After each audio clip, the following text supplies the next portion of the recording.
naman parang, alam mo, okay lang sa akin mag-ambisyon kayo dyan eh. Pero yung ambisyon nyo na kain suka kayo, I will comment. Dati, never again sa martial law, I'm consistent. I'm consistently anti-Marcos. I'm consistently anti-corruption.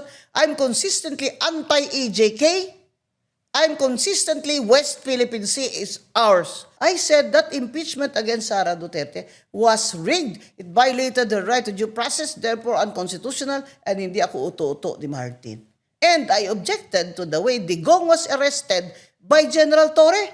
Sa lahat ng nararamdaman mo, paninindigan mo, ano ang kailangan para bumuti ang bayan? Number one, lahat ng mga cabinet secretary na may issue, kagaya dyan mga sa customs, mga ganyan-ganyan, tanggalin niya. Tapos si Secretary Vince Dizon should make true his word na kahit si Sandro Marcos ang investigation, iakyat nila sa ombudsman. Number 3, si Sandro Marcos ipa-resign as majority leader kasi nakakasama yun sa image niya. Isa pa, yung budget na yan. Bakit yung may mga ano pa dyan, mga unprogrammed na funds, para ano pa yan? Yan ang source ng pagdanakaw eh. Kasi yung budget talaga, they use that, Karen. They use that to loot our taxpayers' money. Nakakahiya. Utang ng utang. Deficit spending kayo, I propose walang sweldo ang mga senador. Presidente, Vice President, Senador at Congressman.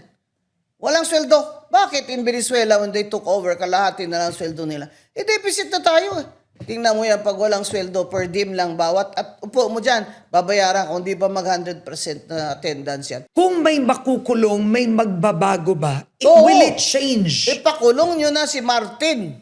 Yun ang importante. Will that change? Siya naman talaga mastermind eh. Pakulong nyo na si Garjola.